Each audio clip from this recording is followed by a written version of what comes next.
guys, this is Dan Rohde. I'm doing a quick review on a new little toy I got. It's called the Rivera Mini RockRec. It's basically an attenuator and cab load box / DI built into one. It has many applications. You can use it for recording purposes or out live.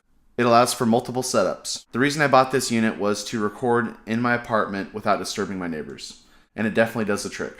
So let's dive into some of the features on the Mini RockRec. And I'm warning you right now, there will be jump cuts. Here's a close-up of the unit right here. The first thing I'd like to mention about this unit is its sturdy construction. It is built like a tank. Very strong stainless steel parts, rubber feet on the bottom, and the front has this nice purple finish that really stands out. You'll also notice that on the front and back of the unit, there are steel bars that protect the very delicate switches and knobs. Starting from right to left, let's take a look at the unit. On the very right side, you have your level control. This is the output control to your favorite recording interface or PA system, so you can go direct in without any mics. To the left is a headphone control. I'd like to make a note that the level control is not connected to the overall output of the headphone control. In fact, it's quite quiet. You may need to buy a headphone amplifier because the signal is not very loud.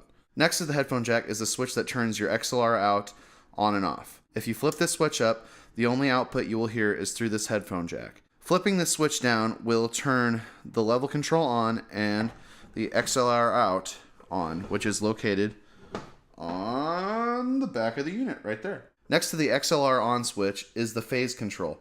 This is actually a very unique feature. You can use this switch if you're using a mic as well as the XLR out.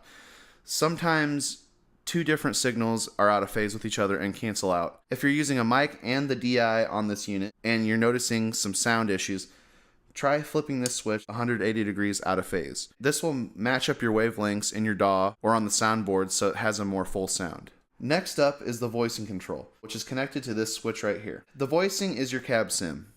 It's very important to have this checked on if you're running DI, because without that on the bypass, you will just get the amp sound with no cab sim, and amp heads without any cab sim sound very weird, and we'll demonstrate that later. The Rivera has 6 different EQ sweeps to emulate different cab styles. Coming to the back of the unit, working left to right, we have your XLR DI out with the ground lift in case there is a buzz in your signal. There's a direct out in case you want to use a 1/4 inch instead of an XLR.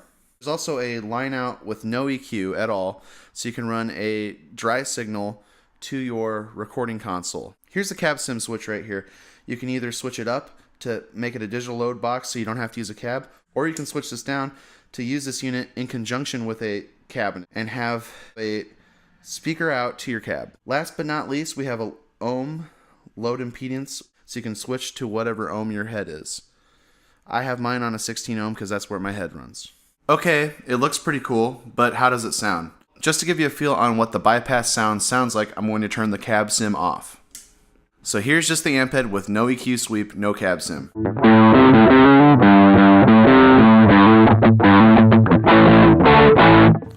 Pretty weird, huh?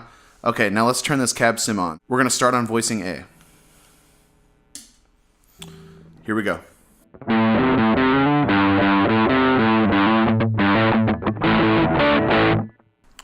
And here's B.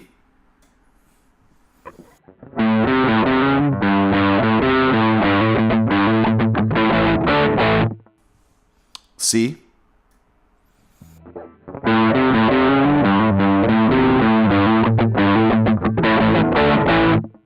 D.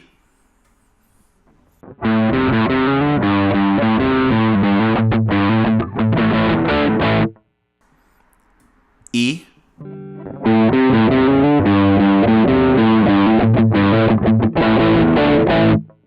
And finally F.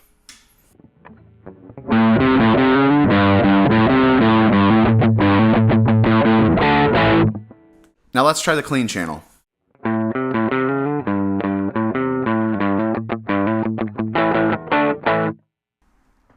B.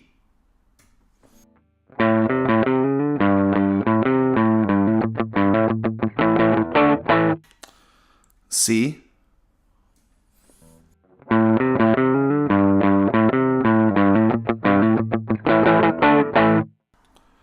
D.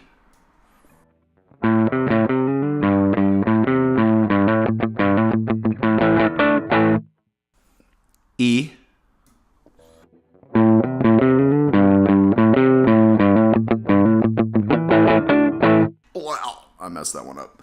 And here's F.